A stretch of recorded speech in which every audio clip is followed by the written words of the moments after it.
Happy Moinu to everyone. Akoy pulap yai phaminarasi chahong ahongba ana yek aso panyau taba direct lai su kanna ngang sing hona ba amadi omicron ariba virus se thuna phahan ki ba imai moinu na thousand vivo reson aina harauna imu manunga se seng doktana chakhom ga se wai te da nekhen da husband na kahalaga nga ga se maga nga matum thongba toy baga thong doi ni yong cha kai ron doi ni na harauna sem sa ba loi re ado thonga ga kat pasing amjadre kitang di thawai nungai te monthly period oi bagi lai I kat pa pharak tare ado bu ki chanu pa chawre hojik chahi train thoi so re adana idi lightin khoramba chak thongba adagi nupi nu tawba thabak haisel oina ma chanu pa tambi thabak khuding mai se haisel lagati loin kana ga doini nupi gi thabak nu pa gi thabak haima laite na ngasi chanu pa na kamaina then pot se kat ke do khoi pulamna yengmina rasi ko do da water chana taw jhana drain tawam ta ana fruits ana drainer do drain do ana adu cauliflower do gano taw do de yaroi alo sid thamaga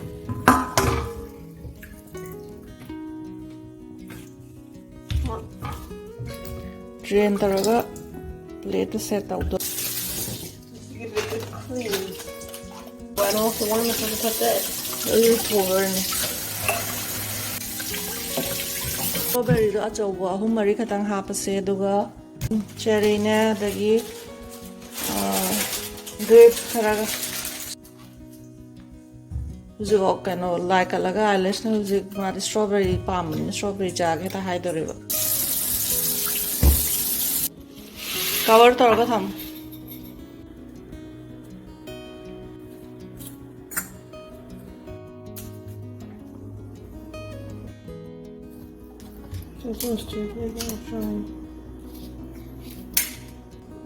adu ren like at paloraga same size thamo mako ka mamai ga manadre se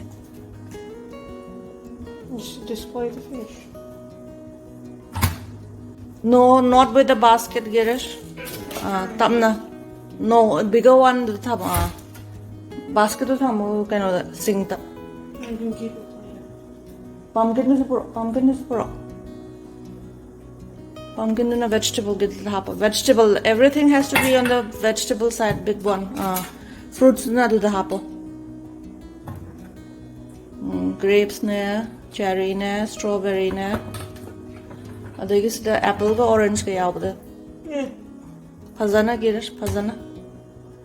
Tahan gano makata.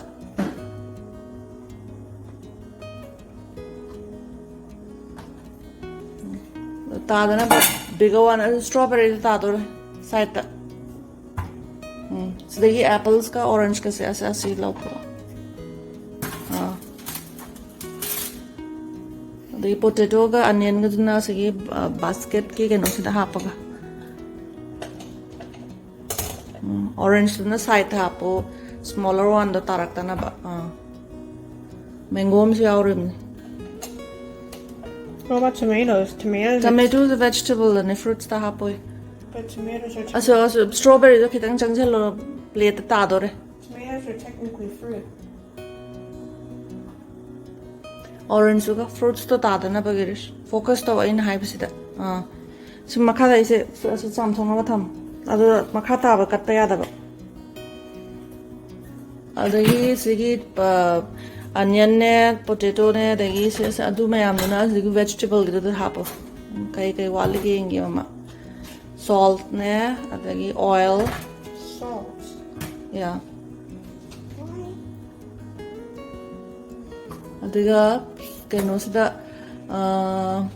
kano pineapple se kano sida hapo vegetable gi da fruits gi da chala ro chanbreng It doesn't fit.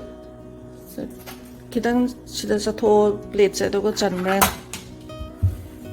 sisi ka move to fish ki plate se no fish kano fruit se fruit ki plate to kitang move to haba pineapple do yaar asom ni side khoi last corners ta hamna ba pineapple se corner ta thammo ha ba to mai noi na to sigi fruit plate se kitang move to ta da na ba adu vegetable ki keno sing chalo pineapple lo kitang chang chalo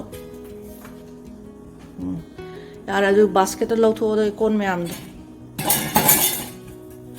ꯑꯗꯨ ꯌꯣꯡꯆꯥꯛ ꯑꯀꯪꯕꯅꯦ ꯌꯥꯝ ꯀꯥꯟꯅꯩ ꯁꯤꯗꯗꯤ ꯌꯣꯡꯆꯥꯛꯁꯦ ꯌꯥꯝ ꯋꯥꯅ dry ꯑꯣꯏꯅ ꯂꯥꯁ year 2021ꯗ ꯂꯩꯍꯧꯕꯅꯦ ꯉꯥꯔꯤ packet ꯃꯅꯤꯄꯨꯔꯗꯒꯤ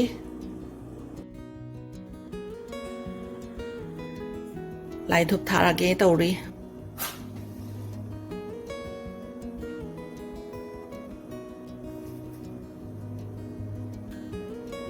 ꯂꯥꯏꯔꯤꯛ ꯍꯩꯖꯒꯦ ꯄꯨꯂꯞꯅ ꯃꯌꯥꯝ ꯌꯥꯏꯐꯃꯤꯟꯅꯔꯁꯤ ꯏꯃꯥ ꯏꯃꯣꯏꯅꯨꯅ ꯊꯧꯖꯥꯟꯕꯤꯗꯅ ꯍꯥꯏꯅ ꯈꯣꯏꯔꯝꯒꯗꯕ Happy morning, everyone.